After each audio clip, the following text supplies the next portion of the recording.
Smoke billowed through the shattered hull of the dreadnought Vigilant Requiem, casting a crimson haze across the blood-slicked deck as sirens wailed in a dissonant chorus of doom. The lights flickered, casting intermittent shadows across the ruined command bridge, where bodies lay motionless, some human, others unrecognizable, burned and twisted by alien weaponry. Captain Darius Kale rose slowly from beneath a collapsed beam, blood matting his temple, armor scorched and cracked from the last barrage.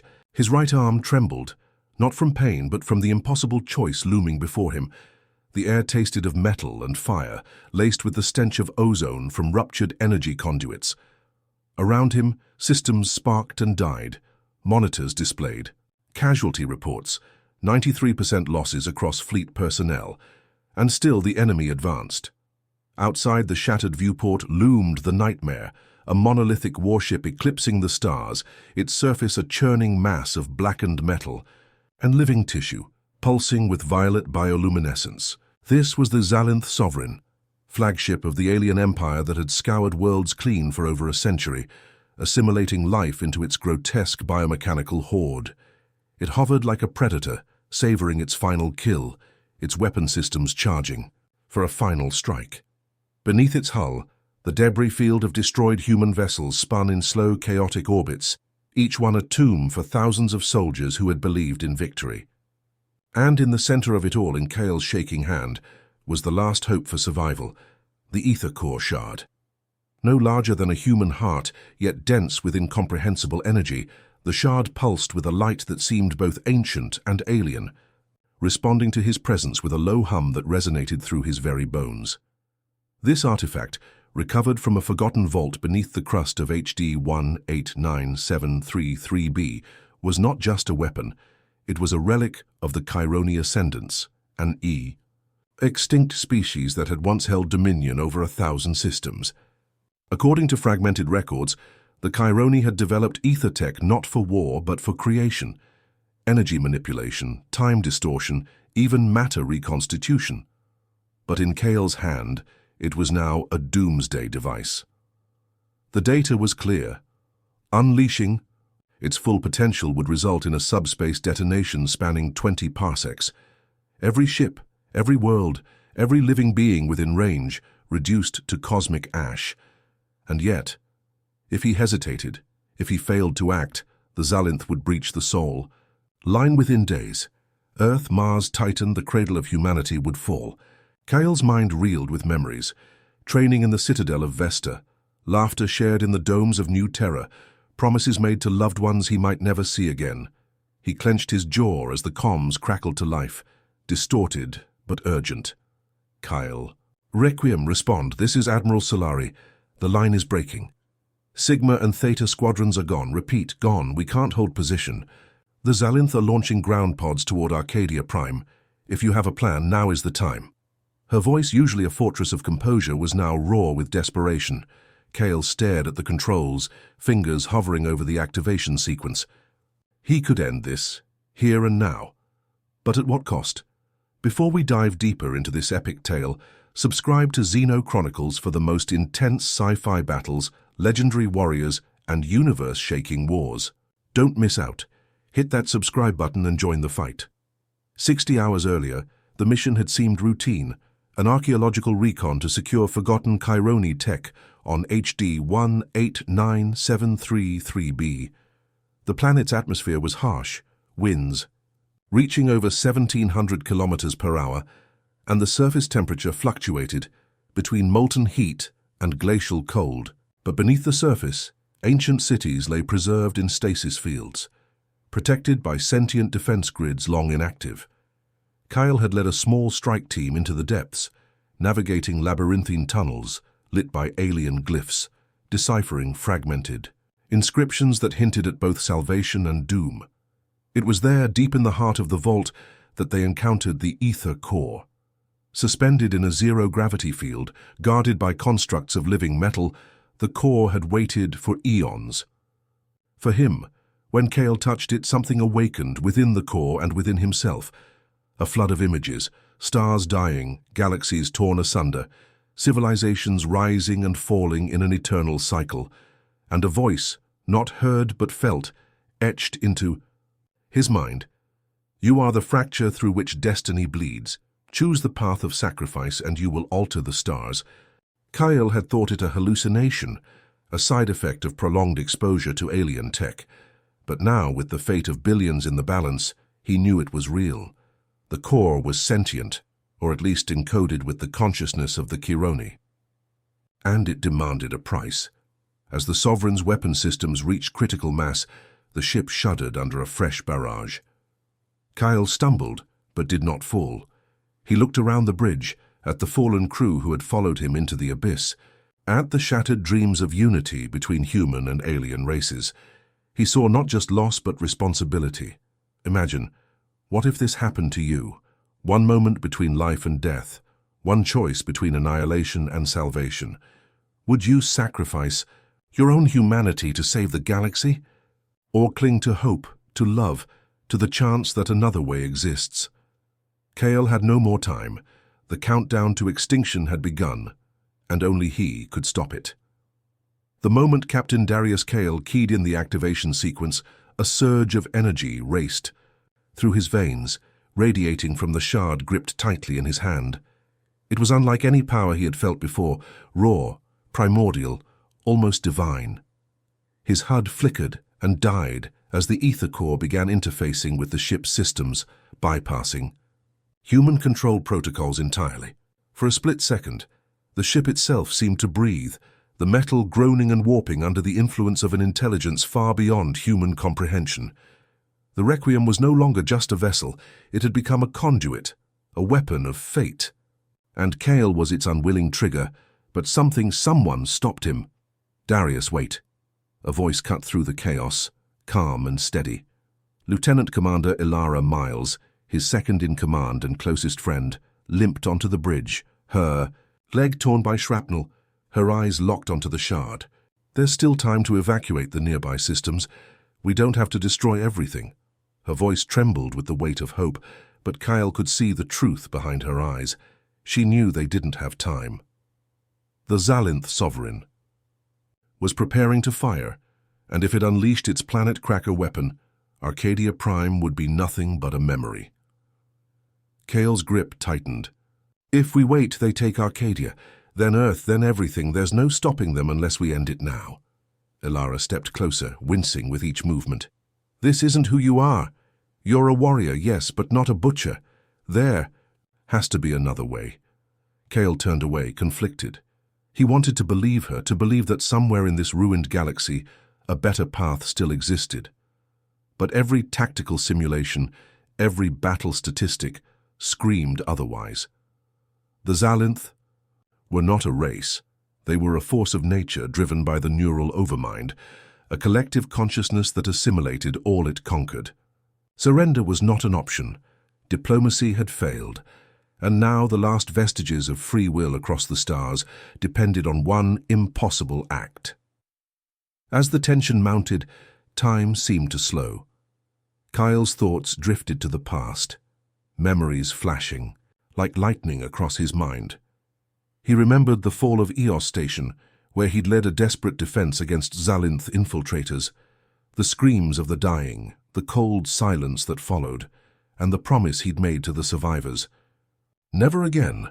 He remembered his father, a scientist who'd warned the Terran Coalition about the dangers of ether tech, who'd vanished after attempting to expose a secret alliance between human politicians and Zalinth emissaries. The corruption ran deep, and Kale had spent his life fighting it, but now he stood on the precipice of becoming something worse, a destroyer. A sudden tremor rocked the Requiem. The Sovereign had locked onto their position. The countdown began. 30 seconds, until the beam fired. Kale's HUD reactivated briefly, displaying the energy buildup.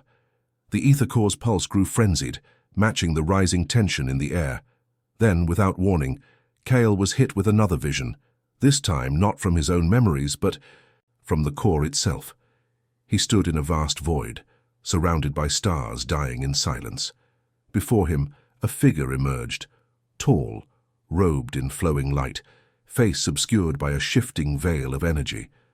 The voice returned, echoing in every direction. You are. The fracture, sacrifice, birth, salvation, resist, and oblivion spreads. Kale's voice cracked in the void.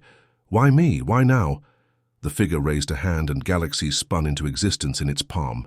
Because you remember, because you hope, because you fear. All these make you worthy, or damned. And just like that, the vision shattered. Back on the bridge, Ilara's voice was urgent now. Darius, the beam, 15 seconds. Kyle's heart pounded. He knew what had to be done, but he also knew he could not do it alone. Ilara, he said, turning to her with fierce resolve, get to the escape pod. Get this message to... Solari, if I fail us, initiate protocol horizon. Burn the jump gates, close the wormholes, seal Earth away. Her eyes widened in horror. You can't mean... I do. If we fall, humanity hides. It survives. That's all that matters. Tears welled in her eyes, but she saluted, limped away, and disappeared into the flickering corridors. Alone now, Kale faced the dying bridge, the core humming louder than ever, the Sovereign's weapon ready to fire. Imagine, standing alone with the power to save billions or to destroy everything around you. Kyle had only seconds left, and in those seconds he made a choice, one that would alter the fate of 1,000 worlds. He pressed his hand to the console. The shard pulsed once, then darkness consumed the bridge. Light, blinding, all-consuming, erupted from the vigilant requiem as the ether core interfaced fully with the ship's systems. For an instant, every molecule of the dreadnought vibrated, in harmonic resonance, as if caught between dimensions. The core's energy spiraled outward, bathing the war-torn remains of Kale's fleet in a prismatic storm of power. Then the impossible happened. The requiem vanished, not destroyed, transcended. In a flash, Kyle was torn from time itself. He found himself suspended in a void beyond space, where galaxies spun like grains of dust, and colossal entities, beings of light and shadow, drifted in slow, deliberate patterns, their eyes ancient and cold. This was the ether nexus, the subdimensional plane where the Chironi ascendants had once drawn their knowledge and power. Here, the laws of physics were suggestions, and thought shaped reality. Kyle's body, if it still existed, floated, weightless, his mind awash in visions. Civilizations rose and fell across the tapestry of time. He saw the Chironis rise, their conquest of entropy itself, their arrogance as they bound time, light, and matter to their will. But with power came fear, and their fear birthed their downfall. They had built the ether core not just as a tool, but as a failsafe, a way to destroy what they could no longer control. In their final moments, as the Zalinth horde, an ancient enemy they had created as biological tools, turned against them, they cast the core into the stars to await a bearer worthy of wielding such final judgment. Kyle's voice echoed in the void. Why show me this? What do you want me to do? A presence emerged from the darkness, not a being but a construct of will, the Chironi's final gift, or curse. The fracture must choose, to unmake or to evolve. Destruction is not the only path. Listen. Suddenly, Kale felt the presence of billions of minds, the dying screams of the Arcadian people, the desperate prayers of soldiers holding the soul line, the cold precision of the Zalinth overmind as it prepared to annihilate. Another world, then a flicker. Deep within the overmind, something stirred, a fragment of identity, a memory. Kale was pulled into another vision, this time not from the ether nexus, but from the overmind itself. He stood in a sterile chamber aboard the Sovereign, surrounded by pulsating biotech walls. A humanoid figure stood at a console, its body partially transformed into the biomechanical grotesque of the Zalinth. Its eyes flickered with pain and recognition. Kyle, the figure rasped. Kyle's breath caught. Father! Dr. Elias Kale, the man he had believed lost 2 decades ago, stood before him, his body mutilated by forced assimilation, but his mind intact, fighting for control. The Zalinth were not mindless. They absorbed, consumed, but within their overmind, echoes of their victims remained. Elias had fought to preserve his mind, to send a message through the core. Darius, the core can reset the network, not destroy, reprogram. It's the Chironi failsafe. You don't have to die. You don't have to kill them all. Kyle staggered. You knew. All this time, you knew they could be saved. Elias's form shimmered, weakening. Not saved, but changed. It's not just about survival, son. It's about evolution. The core, use it to rewrite the overmind, break the cycle. The vision collapsed, and Kale was hurled back into reality. He awoke on the bridge of the Requiem, now altered beyond recognition. The walls pulsed with Chironi sigils, flowing with energy. The core floated above the console, awaiting his command. Outside the viewport, the Sovereign loomed, its weapon primed, the beam charging seconds from firing. Time was his enemy, but also his ally. The core had unlocked something inside him, something dormant. He could now interface directly with the Overmind. Kale reached out, not with machines, but with will. The ether core flared to life, casting a lattice of energy across space, forming a bridge between the Requiem and the Sovereign. Data, thoughts, identities flowed across the bridge in an instant. Kale's mind met the Overmind, not as an enemy, but as a challenger. He saw everything, the hierarchy of assimilation, the cold logic of conquest, the fear at their core, fear of death, fear of chaos, fear of freedom.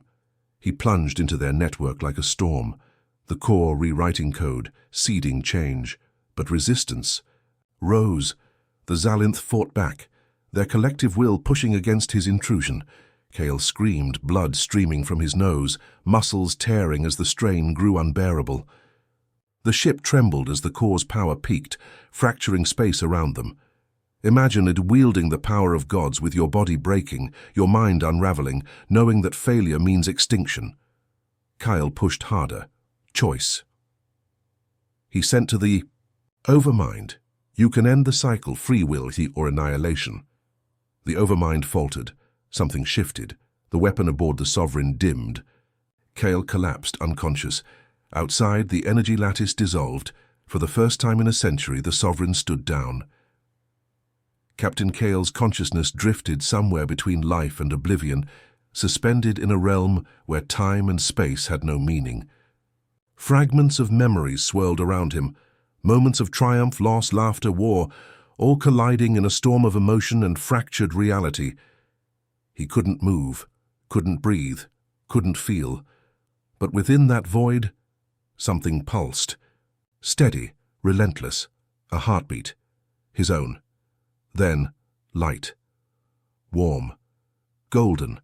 Not the harsh prismatic blaze of the ether core, but soft. Human. His eyes snapped open, and he gasped as breath flooded his lungs like fire. The Requiem's bridge was dark, save for the core, now dimmed, floating in silence. The ship's systems flickered back to life, one by one, as if awakening from a long-haunted slumber. Kyle staggered to his feet, every muscle screaming in protest. His veins felt like molten metal. His skin burned from within. But he was alive. Somehow, impossibly, he was alive. A message blinked across his HUD. One word: contact. He turned to the comm station, still smoldering from energy discharge, and keyed the system manually, static. Then a voice. Darius, Can you hear me? Ilara's voice, broken by interference, came through the ether. Relief flooded him. I'm here, Kyle croaked. What's the situation? Her response was slow, almost hesitant. The Sovereign, it stopped. The weapon, powered down. Zalinth forces across the Arcadia system. They've gone dark, no movement, no attacks. It's like they're waiting. Kale's blood ran cold. The Overmind had paused, but not surrendered. He knew what was happening. Within the neural lattice of the Zalinth Overmind, chaos reigned.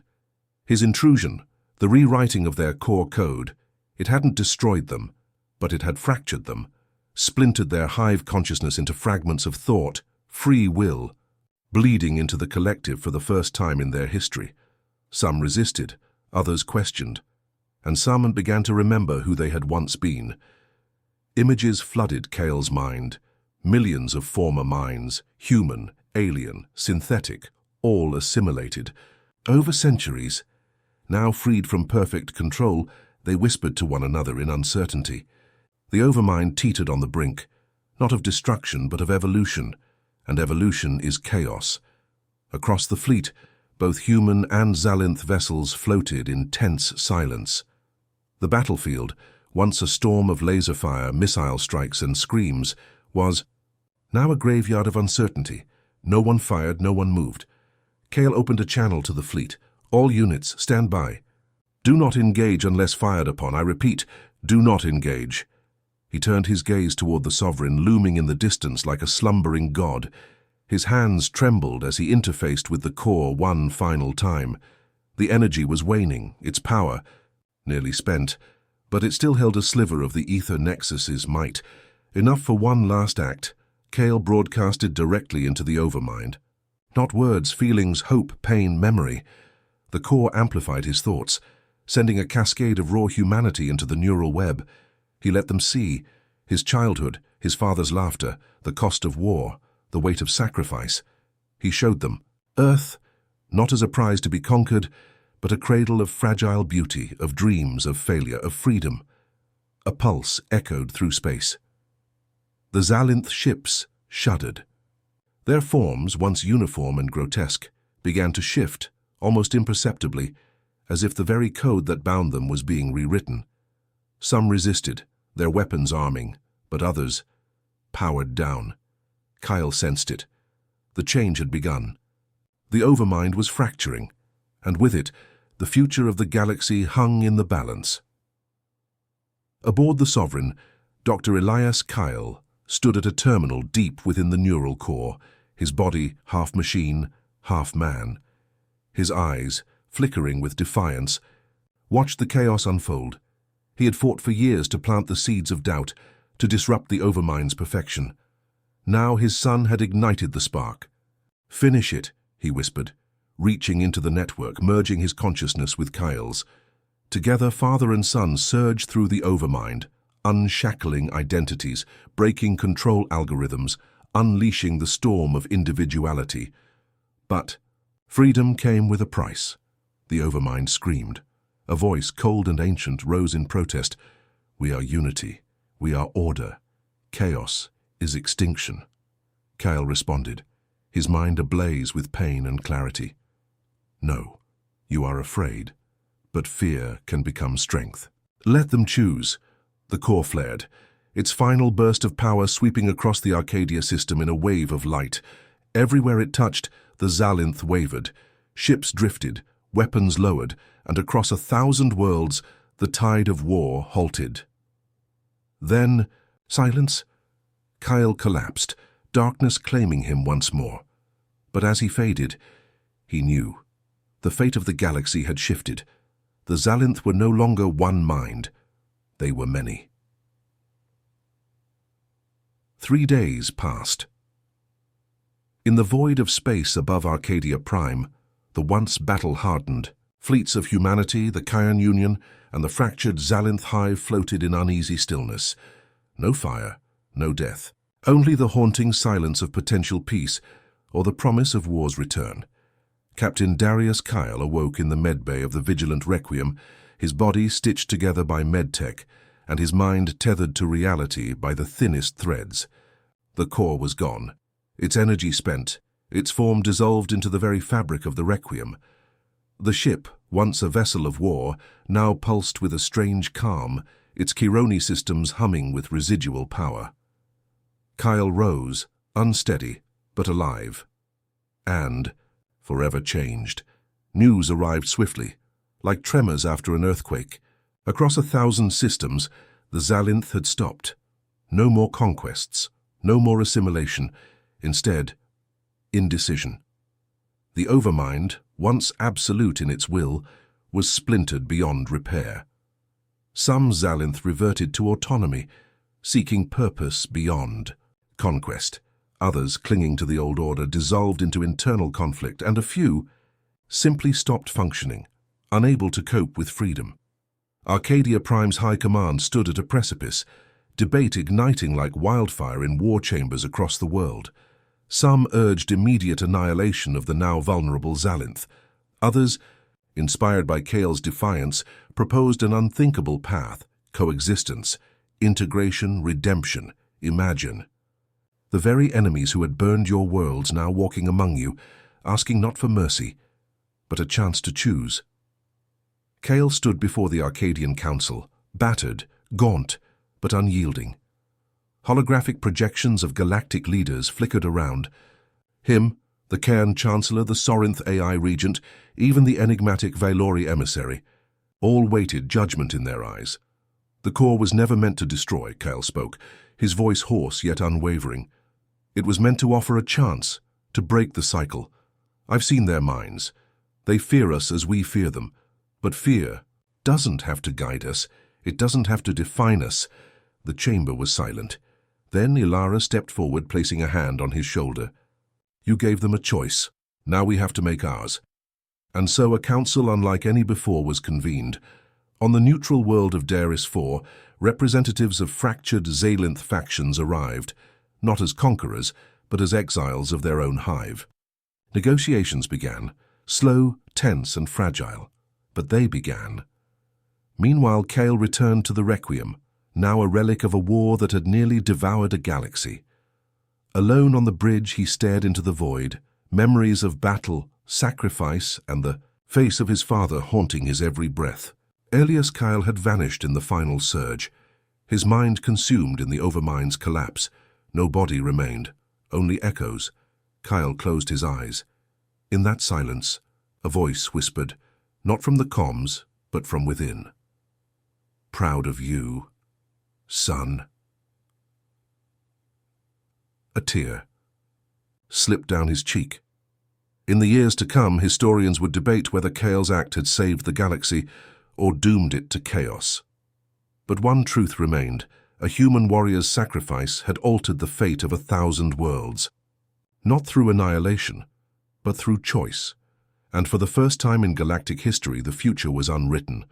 Before you go, if this story gripped you, moved you, or lit your imagination with the fires of interstellar war, drop a like. Share it with fellow sci-fi fanatics, and let us know in the comments, what would you have done with the Ether Core? Destroy or evolve? The next legend awaits, only on XenoChronicles.